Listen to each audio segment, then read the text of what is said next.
Larry Bird versus Magic Johnson. Ilang beses na nga ba nagkaharap ang dalawang NBA legends na ito? At ano ang naging head-to-head standing nila sa isa't isa?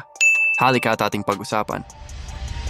Pero bago yan ay shoutout muna kay Idol Faisal Jamil na nag-request ng video na ito. Shoutout sa iyo Idol at salamat sa pag-request.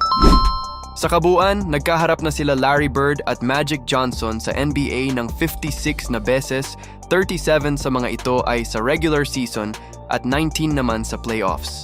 At sa 56 na beses na nagkaharap ang dalawang ito, lamang si Magic Johnson ng panalo kontra kay Larry Bird dahil meron siyang 33 na panalo kumpara sa 23 lang para kay Bird.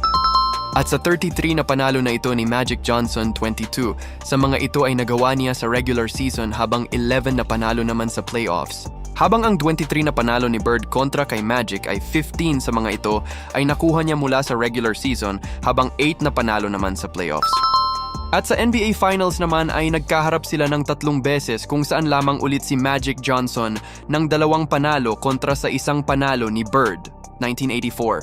Finals nang manalo si Bird sa kanilang unang paghaharap sa NBA Finals habang nakuha naman ni Magic ang 1989 at 1987 NBA Finals kontra kay Bird.